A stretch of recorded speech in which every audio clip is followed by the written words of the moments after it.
ఎన్నిసార్లు అయినా ఢిల్లీకి వెళ్తా, అది పాకిస్తాన్లో ఉందా? నిధులు తెస్తందుకు ఢిల్లీ పోతున్నా, మోడీ కేంద్ర మంత్రులను కలుస్తున్నా. ఢిల్లీకి 21 సార్లు వేయండు. కేంద్ర మంత్రులను కలిసింది ముష్టి 3-4 సార్లు గంతే. అయ్యా ముఖ్యమంత్రి గారు మాట్లాడుతున్నావు అని పెనం మీద పేలాల మాటలు మాట్లాడకు, బంజయ్. ఆ దుకాణం బంజయ్, నువ్వు బంజయ్. బాజాప్తిగా చెప్తున్నా, బంజయ్. నువ్వు గమ్మున పరిపాలన చేయి, లేదా రాజీనామా చేయి. 71,000 కోట్ల రూపాయలు అప్పు చేసినావు. ఏం చేసినావు? పైసలన్నీ ఏం సంక్షేమం ఇచ్చినావు? నీకు 6 గ్యారెంటీలలో ఏది కళ్యాణం అయితే వాళ్ళకి తులం బంగారం ఇచ్చినవా? స్కూటీలు ఇచ్చినవా? యువ వికాసం అందించినవా?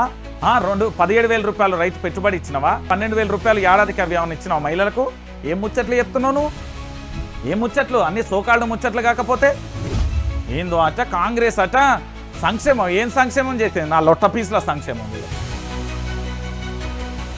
డిసెంబర్ 9వ తారీఖు గిట్ల పోయి గట్ల తెచ్చుకోమన్నాడు ఈయన పోటు మొగోడు. తెలంగాణలో ఎవరు లేనట్టు నేను చెప్పిండు ఆయన, అది వీకింది.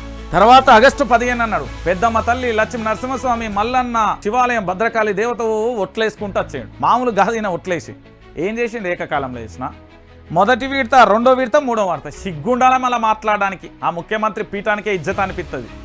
ఓ ఏకకాలంలో నువ్వు రుణమాఫీ చేసినావా? ఆ ఊళ్ళలో పోదాంపా. హైడ్రా అనేది పవిత్ర, నీకు పవిత్ర కార్యమే.